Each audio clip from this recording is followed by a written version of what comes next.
Video Centro, si Ma'am Charlotte Trinidad.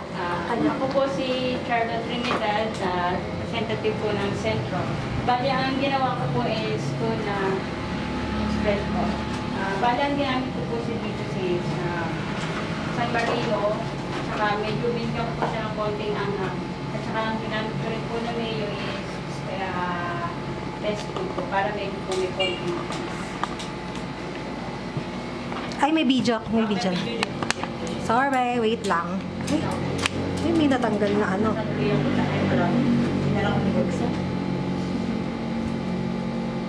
Ano yung nasa kabila? Ito po yung kanyang costume. Sakto.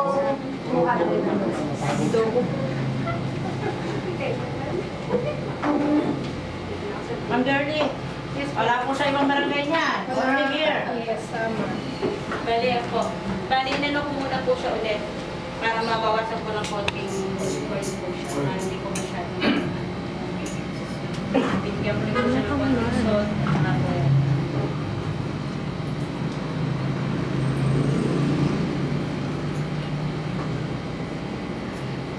Tapos po, ang pinaka-main ano ko po is yung lettuce. Para po maiba naman po siya, hindi po siya yung dating nilalagay po na carrots.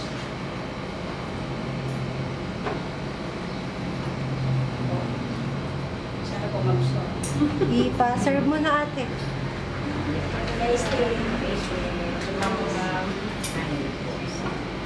Another thing. Ma'am, pinakamay na naman po. Pinakamay po talaga, ma'am. Ayun, may mga palaman yung Ito may mga palaman natin, ma'am. ay talaga. Yan po yung mariage talaga yun. Hindi mo na makakain ng Jollibee dito, ma'am. Busog na. Walang tikim. Maglaway ka. Mamaya po sa ating cosplay, matitikman nyo yung mga different palaman. Sumama ka mamaya doon sa parada. Para makatikim ka. Kami yung lettuce namin doon. Kasi nahanap ko kasi dito. Tapos, lettuce lang po yung pipino pang garnish.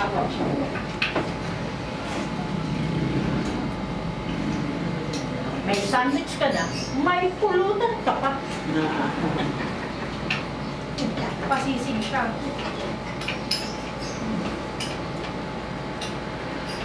Gutom na po ba kayo mga nanonood? Kami din po.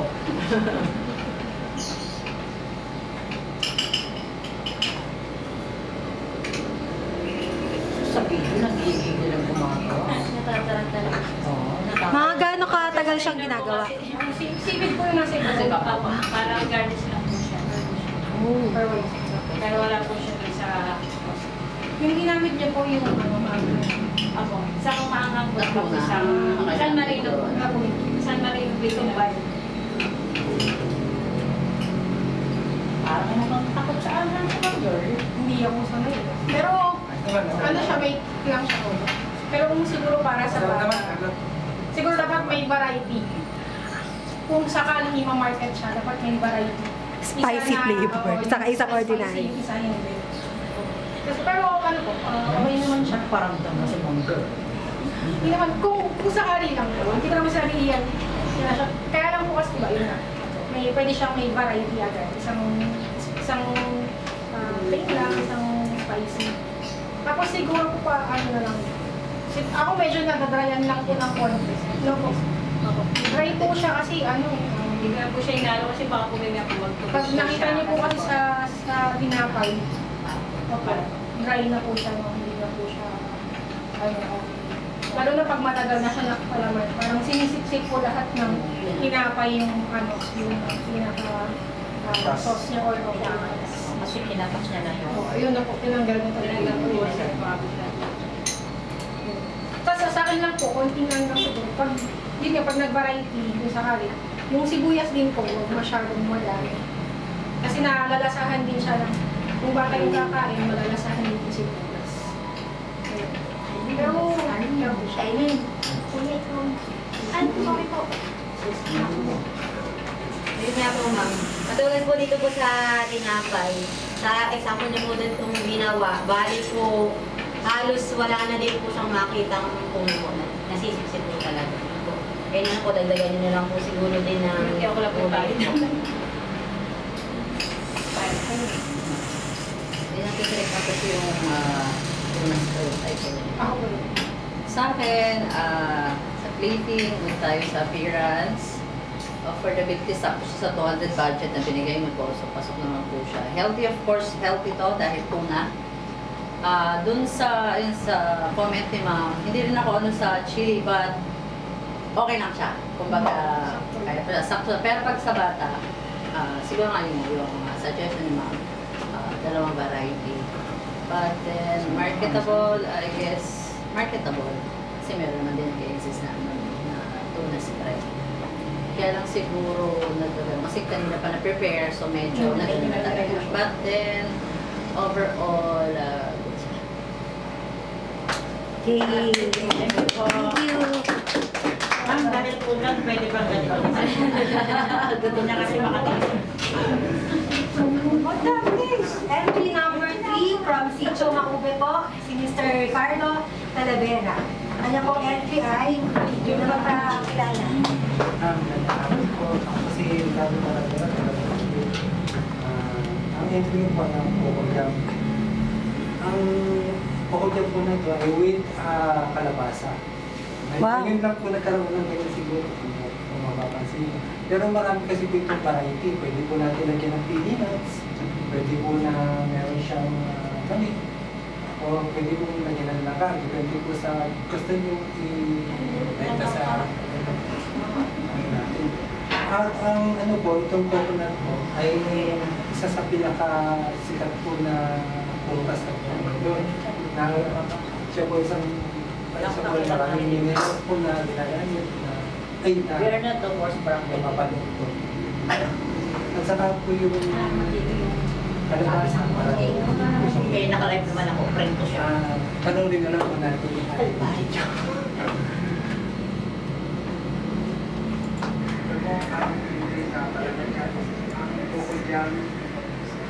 With kalabasa.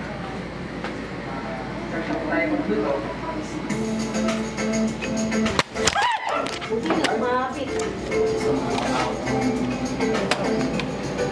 Sabi ko sila masakapan ng panunod, nabagsak ang camera. Kaya nga ba ako dapat sa live na lang talaga eh.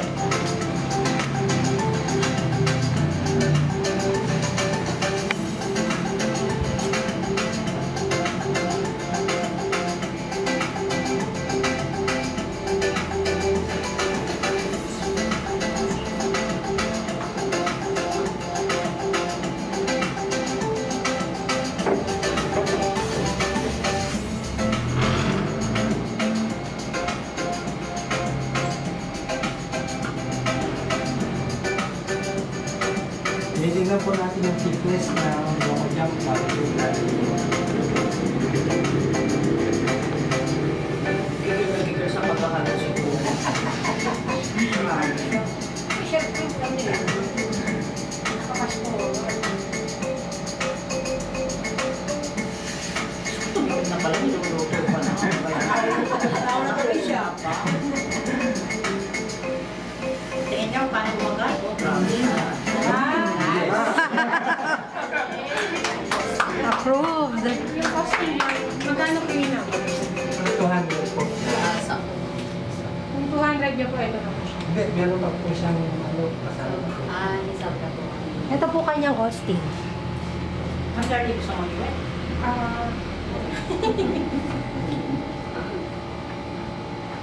Sakto.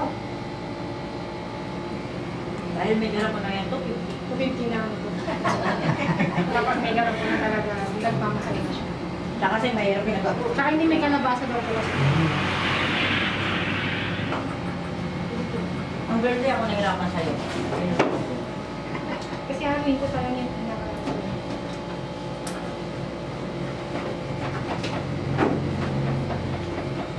Okay. Gusto ko kasi po yung mga palamang na Kulang. Yung pala may yung kulang. ulat yung ako ito.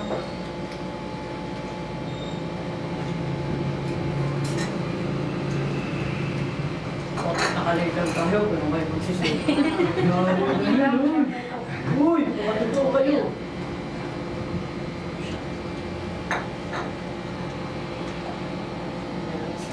Kuya, naman, ginaginan eh.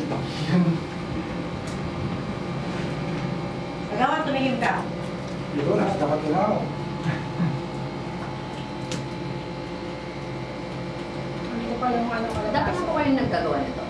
Yun pa lang po, yun pa lang po yung first time na ginawa namin na Coco Jam with kalabasa. Nagpatay ka na sa sa'yo.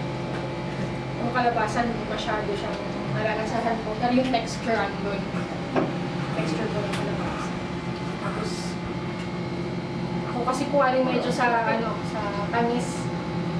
Kung ipapalaman siya sa tinapay, siguro po sakto lang yung tamis niya. Kasi, pero pagka sa yung palaman lang, talagang medyo matamis. Pero pag sa tinapay, siguro po sakto lang siya. Yung tamis niya. Tapos, siguro nakalala. Ayun po, pwede po yun dagdagan na kalabasa. Kaya lang po kasi baka lalong lumapot naman masyado pag dumami yung kalabasa. Hindi na po siya hindi na siya magbabalance. No?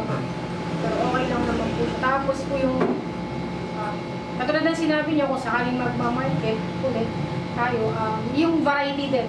Katulad ng sinabi niyo sir kanina, pwede pang lagyan ng ibang, hindi lang kalabasa. Ang palaya.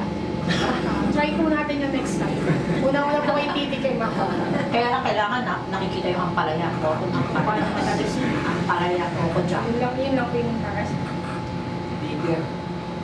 Ako naman po, first time ko po kasi makatikman ng Coco Jam. Madami po akong jam na natikman, pero hindi po ako kumakain po ng Coco Jam. So, medyo matamis nga po, pero masarap po. So,